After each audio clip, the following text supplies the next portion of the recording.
राज्यात सध्या स्थानिक स्वराज्य संस्थांच्या निवडणुकीचे वारे वाहू लागले आहेत. स्थानिक स्वराज्य संस्थांच्या निवडणुकीच्या पार्श्वभूमीवर राज्यात अनेक हालचाली सुरू झाल्या आहेत.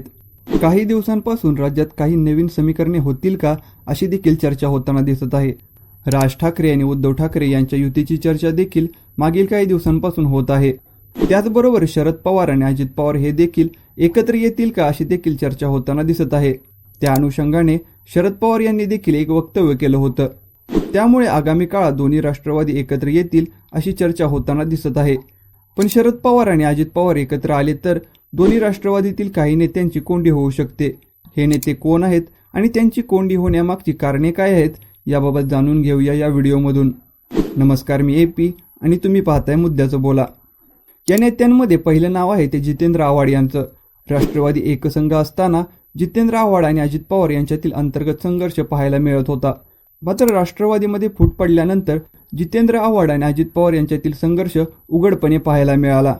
जितेंद्र आव्हाड यांनी अजित पवार यांच्यावर अनेक जाहीर कार्यक्रमात टीका केली होती. अजित पवार यांनी देखील त्या टीकांना प्रत्युत्तर दिलं होतं. अजित पवार यांचा गट हा पाकिटमारांची टोळी आहे असा टोला जितेंद्र आव्हाड यांनी मारला होता. त्यामुळे दोन्ही राष्ट्रवादी जर एकत्र आल्या तर अजित पवार जितेंद्र आव्हाड यांची कोंडी करतील अशी शक्यता वर्तवली जात आहे. तर दुसरं नाव आहे ते रुपाली चाकणकर यांचं. रुपाली चाकणकर या राष्ट्रवादी काँग्रेस महिला प्रदेशाध्यक्ष व त्याचबरोबर राज्य महिला आयोगाच्या अध्यक्ष आहेत. राष्ट्रवादीमधील फुटीनंतर रुपाली चाकणकर यांनी खासदार सुप्रिया सुळे यांच्यावर अनेक वेळा टीका केली होती. फेक नेरेटिव्ह कंपनीचे डायरेक्टर अजित पवार यांच्यामुळे या निवडून येतात आणि यांना आता महाराष्ट्राच्या मुख्यमंत्री पदाचे डोहाळे लागले आहेत अशी टीका रुपाली चाकणकर यांनी सुप्रिया सुळे यांच्यावर केली होती.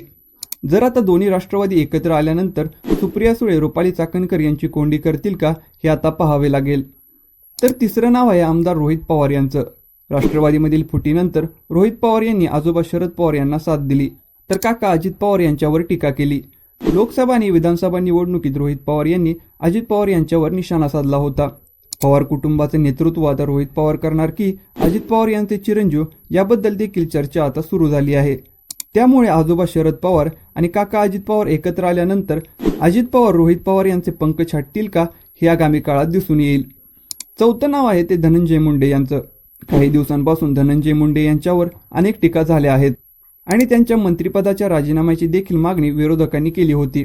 मात्र धनंजय मुंडे यांच्या मागे मतदारसंघातील लोक ठामपणे उभे आहेत. मात्र मागील काही दिवसांपासून धनंजय मुंडे आणि शरद पवार यांच्यातील संघर्ष अनेक वेळा पाहायला मिळाला होता.